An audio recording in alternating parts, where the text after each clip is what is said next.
কসবাবাসী মনোযোগ দিয়ে শুনে যাবেন। রহমতের নবীর পবিত্র থুতু মুবারকের বরকতের পানি এখনো বীর শেফার পানি এখনো। মুহাম্মদ ইবনে সুলাইমান জাসুলি বললেন, মেয়েটা পানি উঠিয়ে চলে গেল, কুয়া একেবারে টইটম্বর হয়ে গেল। আমি পানি এনে উজু করলাম, পানি পান করলাম, উজু সেরে আমি ওইখানে নামাজ পড়লাম। নামাজ শেষ করার পরে মুহাম্মদ ইবনে সুলাইমান জাসুলি রাহমাতুল্লাহ আলাইহি বলেন, আমি দ্রুত গতিতে ওই মেয়ের ঘরের সামনে যায় দাঁড়ায় গেলাম। মেয়েটাকে ডাকতে লাগলাম, মা দরজা খোলা। মেয়েটা ডেকে বলল, হুজুর আপনি চলে যান, দরজা খোলা যাবে না। মেয়েটা বলল, না দরজা খোলা যাবে না, নিষেধ আছে।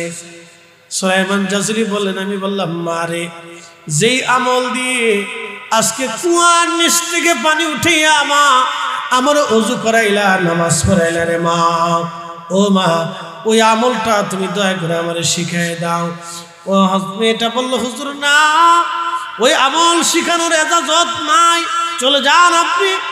তখন আমি বললাম, মা তোমার ওই আমলের সাহেবের দোহাই দিচ্ছি, ওই আমলের মালিক যিনি আমি তার দোহাই দিচ্ছি, তুমি দয়া করে দরজাখানা খোলো, আমি দুটি কথা বলে মা তোমার থেকে বিদায় নিয়ে চলে যাব।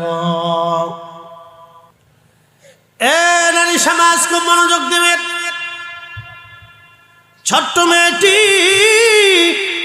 ডাক দিয়ে বলল, হুজুর এমন একজন সাহেবের দোহাই দিলেন, দরজা না খুলে পারলাম না। দরজা খুলে দিলেন ছোট্ট মেয়েটা। দরজা খুলে দেওয়ার পরে মুহাম্মদ ইবনে সুলাইমান জাসুলি বিনয়ের সাথে বললেন, মারে তুমি আজকে কুয়ার মধ্যে থুতু নিক্ষেপ করে যে পানি উঠাইলাম, মা আমি এতটা বছর হাদিস পড়াইলাম, এত বছর আমি মানুষের মাঝে কালেমার দাওয়াত দিচ্ছি, এই নিয়ামত আমি কখনো পাই নাই মা, এই নিয়ামত তুমি কোথায় পাইলা গো মা? মেয়েটি ডাকতে বলল, হুজুর এটা আমি আমার মায়ের কাছ থেকে শিখেছি, মায়ের থেকে শিখেছি, আমি আমার মায়ের থেকে শিখেছি, মা থেকে শিখেছি, মা মা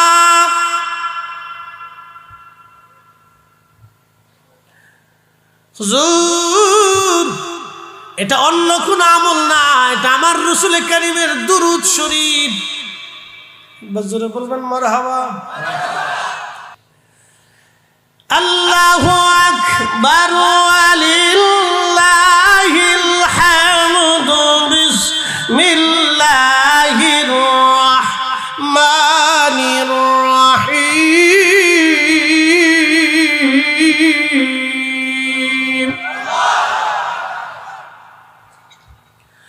তারুজুল মালাইকাতু ওয়ার রূহু ইলাইহি ফি ইয়াউমিন কানা মিকদারুহু 50,000 সানা।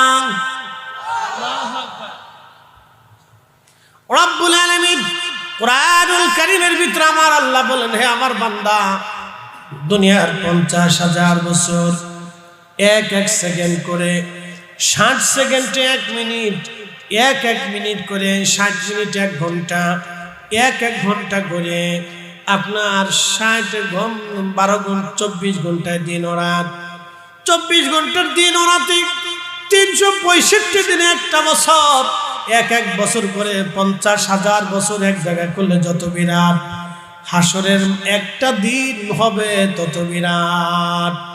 দুনিয়ার 50,000 বছর এক জায়গা করলে যত বিরাট, হাসরের একটা দিন তত বিরাট, একটা দিন তত বিরাট, একটা দিন তত বিরাট। এখন আপনি আপনার জীবনের 60 বছরকে 50,000 বছরের ভাগ দিয়ে দেখেন, হাসরের একদিন বরাবর আপনি কত মিনিট কত ঘন্টা দুনিয়াতে বেঁচে থাকেন। হাজিরিন, আল্লাহর নবী বলেন, উম্মত হাসর বড় কঠিন হবে, বড় ভয়াবহ। মাথার উপরে সূর্যটা থাকবে, ঘাম এত পরিমাণে আসবে, শুধু মানব জাতি না গো, জিন ফেরেশতা তামাম মাখলুকগুলি হাসরের ময়দানে আল্লাহর সামনে মাথা নত করে পড়ে থাকবে। সেই দিন কত ভয়াবহ হবে। আহা, দুনিয়াতে যারা অবৈধভাবে সম্পদ রুজি করবে, দুনিয়াতে যারা অবৈধভাবে সম্পদ রুজি করবে, নবীজি বলেন আমার উম্মতেরা শোনো, হাসরের ময়দানে তাদেরকে একটা পাশ, একটা সাইড করে দেওয়া হবে।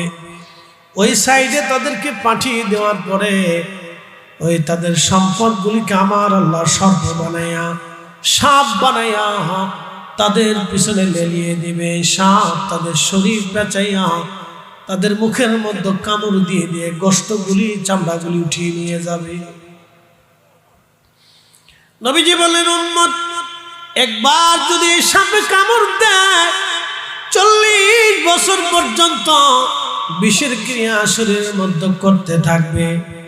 আহা, এই সাপটা কতদিন পর্যন্ত তারে কামড়াবে? প্রিয় নবী বললেন মানব জাতির হিসাব টানা শেষ হবে, ফেরেশতাদের হিসাব টানা শেষ হবে, জিন জাতির হিসাব টানা শেষ হয়ে যাবে, পশু পাখিদেরও হিসাব আল্লাহ টানবে।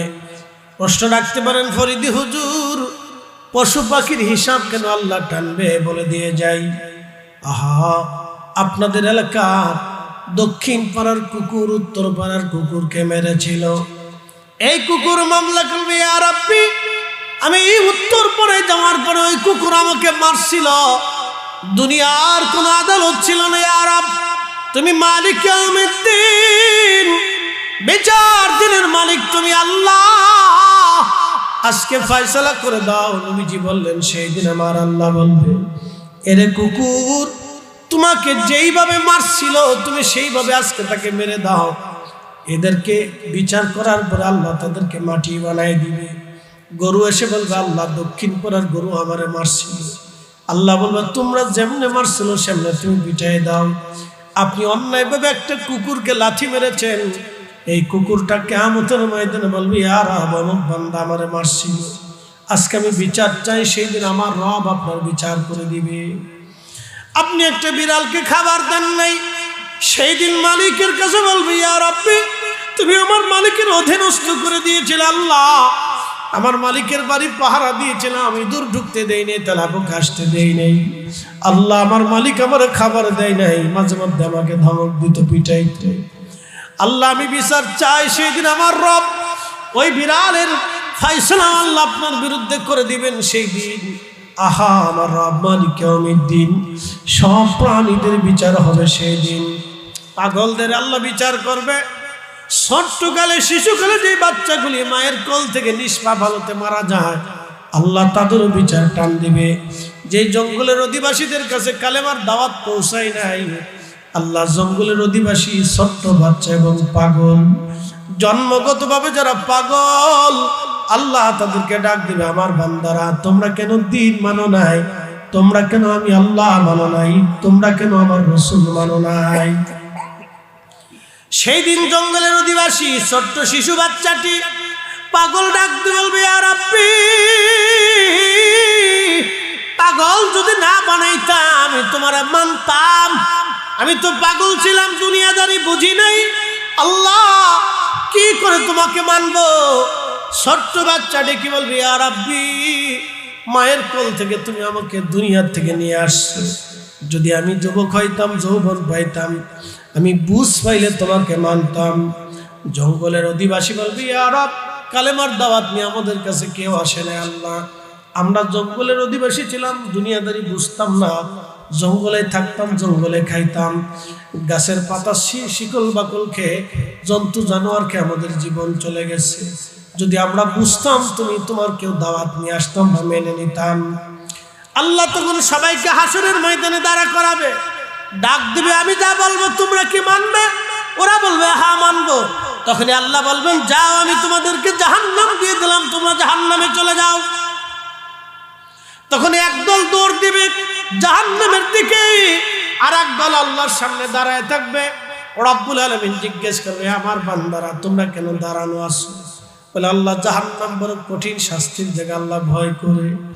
আল্লাহ ডাক দিয়ে বলেন, এ বান্দা, তোমারে আমি দুনিয়াতে বুঝতে দেই নাই, হাসরের ময়দানে তুমি আমারে দেখছো, আমার জান্নাত জাহান্নাম দেখছো, হাসরের মাঠ দেখতেছো। তারপর আমি আল্লাহ তোমার জাহান্নামের হুকুম দিলাম, তুমি জাহান্নামে না যায় দাঁড়ায় রইছো। তার অর্থ হলো দুনিয়াতেও তুমি আমারে মানতা না, যেহেতু আজকে আমারে দেখার পরেই তুমি মানো নাই, না দেখা অবশ্যই তুমি আমারে মানতা না। এই তোরা যারা দাঁড়ানো আছিস, তোরা জাহান্নামে চলে যা।